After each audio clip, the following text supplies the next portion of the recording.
सोचो एग्जाम में एक प्रोग्रामिंग क्वेश्चन आता है और आपको समझ ही नहीं आता कि कोड स्टार्ट कहाँ से करें। इसी कंफ्यूजन को सॉल्व करने के लिए वेलकम टू नर्डी साइड, जहां हम कंप्यूटर साइंस को सिंपल और एग्जाम ओरिएंटेड वे में समझते हैं। आज हम इस चैप्टर को डिटेल में कवर करेंगे, कॉन्सेप्ट्स, लॉजिक और कंप्लीट प्रॉब्लम सॉल्विंग के साथ। तो ये है हमारा आज का लेक्चर प्लान। सबसे पहले हम बेसिक से शुरू करेंगे। डेटा आखिर है क्या? फिर हम डेटा के टाइप्स और उसकी प्रोसेसिंग को समझेंगे। उसके बाद कुछ इंपॉर्टेंट स्टैटिस्टिकल टूल्स देखेंगे जो एनालिसिस में काम आते हैं। सेक्शन 4 जो कि सबसे इंपॉर्टेंट है, उसमें हम एक बोर्ड लेवल प्रॉब्लम को आराम से स्टेप बाय स्टेप सॉल्व करेंगे। और फाइनली सेक्शन 5 में कुछ कॉमन एरर्स और लॉजिक पैटर्न्स डिस्कस करके सब कुछ अच्छे से रीकैप कर लेंगे। हाँ, और अगर आपको इंपॉर्टेंट प्रोग्राम्स और नोट्स चाहिए तो टेलीग्राम चैनल ज्वाइन कर सकते हो, लिंक पिन कमेंट में दिया हुआ है। चलिए तो शुरू करते हैं हमारे पहले सेक्शन से। आखिर ये डेटा है क्या और ये हमारी डिसीजन मेकिंग के लिए यानी सही फैसले लेने के लिए इतना ज़रूरी क्यों है? चलो पता करते हैं। देखिए, डेटा का मतलब सिर्फ नंबर्स या टेक्स्ट नहीं होता। असल में ये फैक्ट्स हैं, ऐसी इन्फॉर्मेशन है जिसको हम हर रोज हर जगह यूज करते हैं।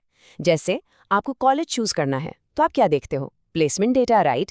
स्पोर्ट्स टीम को स्ट्रैटेजी बनानी है तो वो ओपोनेंट का परफॉर्मेंस डेटा एनालाइज करते हैं।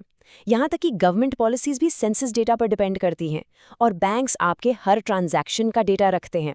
तो एकदम सिंपल शब्दों में कहें तो डेटा ही एक स्मार्ट डिसीजन लेने का फाउंडेशन है। ठीक है, अब जब हमें ये पता चल गया है कि डेटा इतना इम्पॉर्टेंट क्यों है, तो चलो इसके अलग अलग फॉर्म्स को समझते हैं। मोटे तौर पर डेटा दो मेन टाइप्स का होता है। एक होता है स्ट्रक्चर्ड और दूसरा अनस्ट्रक्चर्ड। आइए देखते हैं कि इनमें आखिर फर्क क्या है। तो जैसा मैंने बताया, डेटा के दो मेन टाइप्स हैं, स्ट्रक्चर्ड और अनस्ट्रक्चर्ड। स्ट्रक्चर्ड डेटा, जैसा नाम से ही क्लियर हो रहा है, एक प्रॉपर स्ट्रक्चर में, एक वेल डिफाइंड फॉर्मेट में होता है। आप इसको एक नीट टेबल की तरह इमेजिन कर सकते हो, जिसमें प्रॉपर रोज और कॉलम्स होते हैं। दूसरी तरफ अनस्ट्रक्चर्ड डेटा का कोई फिक्स्ड फॉर्मेट नहीं होता। ये टेक्स्ट, इमेजेस, वीडियोज या सोशल मीडिया पोस्ट्स का एक मिक्स हो सकता है। जैसे एक न्यूज़पेपर आर्टिकल, इसमें टेक्स्ट भी है, इमेज भी है, लेकिन कोई फिक्स स्ट्रक्चर नहीं है। ये स्लाइड स्ट्रक्चर्ड डेटा का एक परफेक्ट एग्जाम्पल है। एक शॉप के इन्वेंट्री का डेटा। यहाँ देखिए, हर कॉलम एक स्पेसिफिक एट्रीब्यूट बता रहा है, model number, product name, unit price और आइटम्स इन इन्वेंट्री। और हर रो एक पर्टिकुलर आइटम की पूरी जानकारी दे रही है। जब डेटा इस तरह से ऑर्गेनाइज्ड होता है ना, तो उस पर कैलकुलेशंस करना, उससे एनालाइज करना बहुत आसान हो जाता है। अच्छा, अब डेटा को यूज़ करने के लिए उसे प्रोसेस करना पड़ता है। इसके 3 सिंपल से स्टेप्स होते हैं। पहला है इनपुट, यानी डेटा को कलेक्ट करना। फिर आता है प्रोसेसिंग, जहां उस डेटा पर कैलकुलेशंस या एनालिसिस की जाती है। और फाइनली हमें मिलता है आउटपुट, यानी कि फाइनल इन्फॉर्मेशन या रिजल्ट्स। इसका एक सिंपल सा एग्जाम्पल सोचो। जब आप एग्जाम के लिए एडमिट कार्ड फॉर्म ऑनलाइन भरते हो, आपकी डिटेल्स एंटर करना इनपुट है, सिस्टम का उन डिटेल्स को वेरीफाई करना प्रोसेसिंग है, और आपका एडमिट कार्ड जनरेट होकर आना आउटपुट है। बिल्कुल वही साइकिल है। चलिए, अब हम डेटा को एनालाइज करने के कुछ कोर टूल्स देखते हैं। जब हमारे पास बहुत सारा डेटा होता है, तो ये स्टैटिस्टिकल टेक्निक्स हमें उससे समराइज करके एक ऐसी वैल्यू में कन्वर्ट करने में हेल्प करती हैं जिसे हम आसानी से समझ सकें। आज हम फोकस करेंगे मीन, मीडियन और मोड पर। सबसे पहले है मीन, जिसका सिंपल मतलब है एवरेज। हम क्या करते हैं, सारी वैल्यूज को ऐड करके टोटल नंबर ऑफ वैल्यूज से डिवाइड कर देते हैं।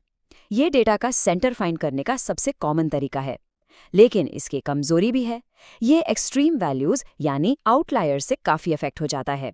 मान लो आपके मार्क्स हैं 90, 85, 92 और एक सब्जेक्ट में गलती से 15 आ गए, तो ये जो 15 है ना, ये आपके एवरेज को काफी नीचे खींच देगा, जो शायद आपकी ट्रू परफॉर्मेंस ना दिखाए। अब इसको पाइथन में कैसे इम्प्लीमेंट करते हैं वो देखते हैं। जैसा आप स्क्रीन पर देख सकते हैं, सबसे पहले हमने हाइट्स नाम की एक लिस्ट बना ली। फिर पाइथन के बिल्ट इन सम फंक्शन से इस लिस्ट का टोटल निकाल लिया। इसके बाद लेन फंक्शन से हमने total number of elements count किए, और आखिर में टोटल को काउंट से डिवाइड करके मीन कैलकुलेट कर लिया, बिल्कुल फॉर्मूला की तरह, simple and straight forward. Next है मीडियन। मीडियन को समझने के लिए मीन वाले मार्क्स का एग्जाम्पल कंटिन्यू करते हैं। मीन आपकी क्लास का एवरेज स्कोर था, जो एक टॉपर या एक फेल होने वाले स्टूडेंट से काफी ऊपर नीचे हो सकता है। लेकिन मीडियन उस स्टूडेंट का स्कोर है जो रैंक वाइज बिल्कुल बीच में आता है। इस पर एक्सट्रीम वैल्यूज का, यानी उस 15 नंबर का असर नहीं होता। इसलिए ये डेटा का ट्रू सेंट्रल वैल्यू रिप्रेजेंट करता है, स्पेशली जब डेटा में आउटलायर्स मौजूद हो। और तीसरा टूल है मोड। मोड वो वैल्यू है जो डेटा सेट में सबसे ज़्यादा बार रिपीट होती है, यानी जिसकी फ्रीक्वेंसी सबसे हाई है। जैसे हमारे स्टूडेंट्स की हाइट वाले एग्जाम्पल में 110 3 बार आया है, तो वही हमारा मोड होगा। एक डेटा सेट में एक से ज़्यादा मोड भी हो सकते हैं, या हो सकता है कोई मोड हो ही ना, अगर सारी वैल्यूज़ सिर्फ एक एक बार आई हों। अगर ये एक्सप्लेनेशन आपको क्लियर लग रहा है तो वीडियो को लाइक कर देना, इससे और स्टूडेंट्स तक ये पहुंच पाएगा। ओके, थियोरी तो क्लियर हो गई। अब टाइम है इन कॉन्सेप्ट्स को प्रैक्टिकली अप्लाई करने का। हम एक बोर्ड लेवल प्रॉब्लम लेंगे और उसको बिल्कुल शुरू से एंड तक स्टेप बाय स्टेप सॉल्व करेंगे। चलिए, सबसे पहले क्वेश्चन को आराम से समझते हैं। हमें एक शहर का 7 दिन का टेम्परेचर एक लिस्ट में दिया हुआ है। हमें 2 चीज़ें निकालनी है। पहला एवरेज टेम्परेचर यानी कि मीन, और दूसरा टेम्परेचर रेंज। रेंज का सिंपल मतलब होता है maximum value minus minimum value. Code लिखने से पहले हमेशा लॉजिक सोचना चाहिए। हमारा अप्रोच क्या होगा? स्टेप 1, हम दिए गए टेम्परेचर्स को एक पाइथन लिस्ट में स्टोर करेंगे। स्टेप 2, मीन के लिए हम लिस्ट का सम निकालेंगे और उसे लिस्ट की लेंथ से डिवाइड कर देंगे। स्टेप 3, रेंज के लिए हम लिस्ट में से मैक्सिमम और मिनिमम वैल्यू निकालेंगे और उन्हें सब्ट्रैक्ट कर देंगे। लकीली पाइथन में इसके लिए बिल्ट इन फंक्शंस होते हैं, मैक्स और मिन। स्टेप 4, फाइनली हम रिजल्ट्स को अच्छे से फॉर्मेट करके प्रिंट कर देंगे। तो ये है हमारा कंप्लीट सॉल्यूशन। स्क्रीन पर आप पूरा कोड देख सकते हैं। इसमें हमने पहले लिस्ट बनाई है, फिर मीन कैलकुलेट किया है, उसके बाद रेंज, और आखिर में दोनों रिजल्ट्स को प्रिंट कर दिया है। अब चलिए इसको line by line break down करके समझते हैं, जैसे बोर्ड पर समझते हैं। चलो अब इसका ड्राई रन करते हैं, मतलब सोचते हैं कि कंप्यूटर इसे कैसे एग्जीक्यूट करेगा। लाइन 1, कंप्यूटर टेम्प नाम का एक लिस्ट बनाएगा और उसमें सारी टेम्परेचर वैल्यू स्टोर कर देगा। सिंपल है। लाइन 2, फिर वो सम टेम्प फंक्शन रन करेगा। ये इन सारी वैल्यूज़ को ऐड करेगा। 34 + 34 68 + 27 95, ऐसे करते करते टोटल आएगा 218। ये 218 टोटल टेम्प वेरिएबल में स्टोर हो जाएगा। लाइन 3, अब हमें काउंट चाहिए, आखिर कितने दिन का डेटा है। तो लेन टेम्प फंक्शन लिस्ट में कितने एलिमेंट्स हैं ये काउंट करेगा। यहाँ 7 है, तो काउंट डेज वेरिएबल की वैल्यू 7 हो गई। लाइन 4, अब मीन टेम्प कैलकुलेट होगा। कंप्यूटर 218 को 7 से डिवाइड करेगा और रिजल्ट, जो कि 31.14 के आसपास है, मीन टेम्प वेरिएबल में स्टोर कर देगा। तो हमारा पहला आंसर आ गया। लाइन 5 और 6, अब आते हैं रेंज पर। इसके लिए हमें मैक्स और मिन चाहिए, तो मैक्स टेम्प फंक्शन लिस्ट में से सबसे बड़ी वैल्यू ढूंढेगा जो 34 है, और मिन टेम्प सबसे छोटी वैल्यू यानी 27 ढूंढ लेगा। लाइन 7, फाइनली टेम्प रेंज में 34 - 27 यानी 7 स्टोर हो जाएगा, और इस तरह से हमारा दूसरा आंसर भी आ गया। अगर ये लॉजिक समझ आ गया है तो ऑनेस्टली आपका कोडिंग स्ट्रांग हो रहा है। इसी तरह कंटिन्यू रखो।